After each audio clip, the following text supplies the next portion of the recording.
Welcome back, everyone. The political war of words in Nigeria just got hotter. Activist Deji Adeyanju has fired yet another brutal shot at FCT Minister Nyesom Wike, vowing to continue making him uncomfortable after a heated exchange recently. Is this a fight for accountability or a personal vendetta? Today, we break down the latest clash, Deji's fiery response, and what this means for Wike's political future. One young boy, one young man. Wike is just 11 years older than me. Maybe it's because he's not looking like he's looking older than Tinubu and Buhari combined. That's why he now feels that he's an old man, he's an ancient of days. Wike is a young man. I don't know where he got this idea that he's now an elder statesman for making noise all over the place. So I can do this all day, all year. He said I'm jobless. Look at the edifice that you people have come to. This is our office. Does this place look like a jobless place? We employ over 25 people in this place. That is both lawyers and non-lawyers alike. Somebody says that we are jobless. We are not like Wike, who has always had his mouth tied to the bottle patrimony of our country. I have never been elected as a public official or a political appointee. I was a trader. I've been a trader for years. Then I resigned because trading is incompatible with legal practice. I'm not doing very well as a lawyer. So where is Wike's second address? Wike does not have a second address.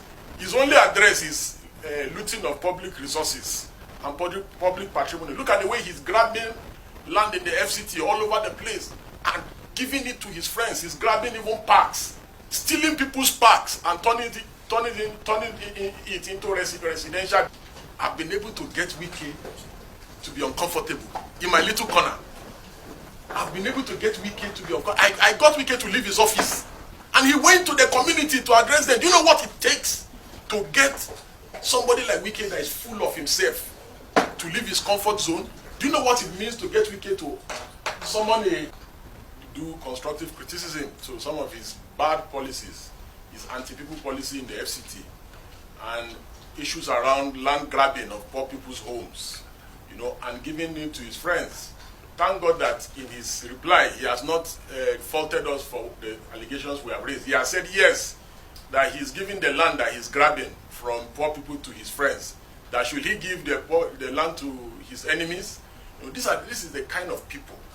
These are the kind of people that are ruling our country. People that should be in jail.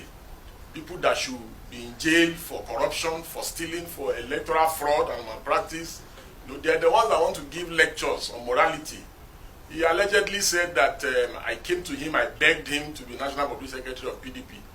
All Nigerians know that I resigned from politics 8 years ago.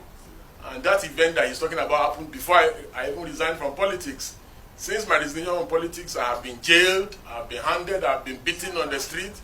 Yes, and Wike has severally called me over the years. We have maintained communications with him. And many times when I criticize him, he calls me and said he does not want friendship with me again. He does not like to be criticized. I didn't meet only Wike. I met, when I was still actively in politics, I met every governor of the PDP then. I've never seen where consultation with party leaders results or it will be tagged begging. And Wike did never said to my face that he will not support me. In fact, when I was actively in politics several years ago, he told me twice, he supported me twice. First, you will recall that he was the one that brought Alimodu Sheriff. We opposed him for bringing Alimodu Sheriff. We said it was selfish, it was personal. He kept saying he was right. And after Alimodu Sheriff showed him shege, he came back again and was crying. So the issue was, when I was in PDP about close to 9 years ago, the party wanted to do a convention. And because the party wanted to do a convention, I wanted to initially contest for public secretary because that was what was zoned to the North Central, where I come from. Thank God he gave background information about me. He kept saying, oh, that young boy, one young man. Wike is just 11 years older than me. And maybe it's because he's not looking like he's looking older than Tinubu and Buhari combined. That's why he now feels that he's an old man, he's an ancient of days. Wike is a young man. I don't know where he got this idea that he's now an elder statesman for making noise all over the place. So I can do this all day, all year. he said I'm jobless. Look at the edifice that you people have come to. This is our office. Does this place look like a jobless place? We employ over 25 people in this place. You know, that is both lawyers and non-lawyers alike. Somebody says that now we are jobless. We are not like Wike, who has always had his mouth tied to the bottle patrimony of our country. I have never been elected as a public official or a political appointee. I was a trader. I've been a trader for years. Then I resigned because trading is incompatible with legal practice. I'm not doing very well as a lawyer. So where is Wike's second address? Wike does not have a second address.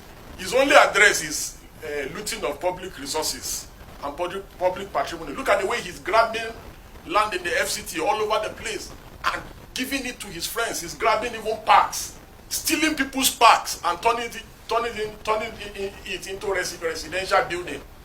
And he expects people not to complain. Whenever you challenge him, he will call you.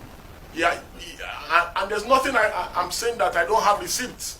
Whenever you challenge him, he does not like to be challenged. He has this God complex. And should elders not be people who are confident, people that if you do something with, your secrets will be safe with them, assuming without considering that I even went and begged him, which is false.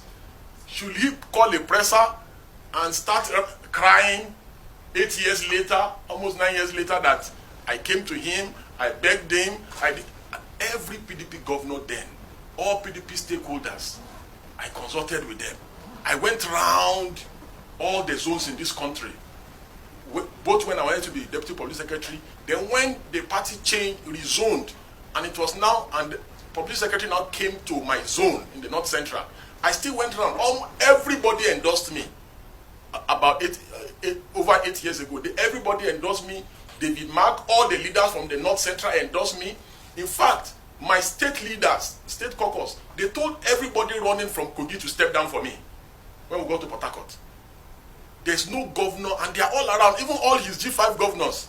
You can go and fact check me and ask all of them. There's none of them that I did not meet over 8 years ago to consult on this matter. I consulted all stakeholders in the party. And that time, what made me to start fighting, what made me to disagree with Wike was, he called us and said he was going to support Jimmy Agbaje. He said he was going to support Jimmy Agbaje because Southwest has never produced a national chairman for PDP. And he made a fantastic case for Jimmy Agbaje. We said, okay, no problem. Subsequently, after some time, we started hearing that he wanted to now support his kinsman, which is Secondus. Because according to him, he said Jimmy Agbaje is beginning to prove like he's somebody that cannot be controlled. You know, Wike is always looking for puppets. That's why he has found himself in this quagmire with Fubara. And I commend Governor Fubara for dealing decisively with him. That's how to deal with tyrants. You must show them that you reduce them to nothing and show them that they are absolutely nothing. Wike is nothing without politics. He's nothing without our political coffers. The reason why he's making so much noise and constituting nuisance all over the place is because of our collective patrimony that he loots and steals, because of the land he's grabbing in the FCT. That's why he's making this much noise. You know, so he changed his mind and said he went to support Secondus. And many of us, believe me, all those that know me, know that the first time I was arrested as an activist was when I was just merely 17 and I was detained. Over the years, over the decade, close to 3 decades, I have, at the personal expense of my life, been active in criticizing government. I've put my own personal freedom. Buhari arrested me almost about 11 or 12 times in 8 years. When Wike was having a field day looting Rivers money. We put our life on the line for this country. Clowns and charlatans like yes, and Wike will open his dirty mouth and tell us that that I'm claiming that I'm an activist. And who is an activist? An activist is not somebody whether is political or apolitical. An activist is somebody that is seeking for societal change. The great Ganifa the sage ran for election in this country, contested for election in this country and lost. Ganifa is one of the most revered activists in this country, even on the continent. The great Femi Falana, Baba Falana, he ran for governor in Ekiti and lost. Does that reduce the quality of the work that he does for the society? Mandela, the great, ran for political office, won. If Martin Luther King was around, Martin Luther King would have run for office. Wike wants everyone to leave politics to rogues like him. people that change election results and falsify election results.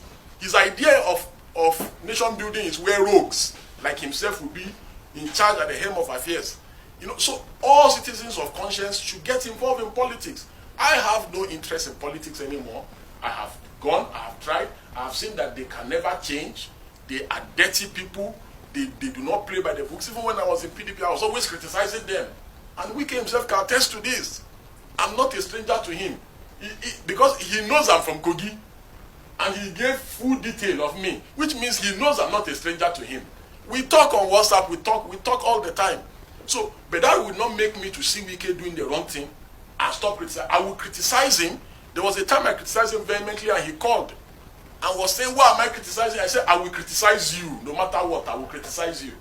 It does not mean because you are my friend, you will be doing the wrong thing, I will keep quiet. Never. I will criticize you. His friends called me. Fayose called me. The former Attorney General, all his friends called me. But I continue to criticize them.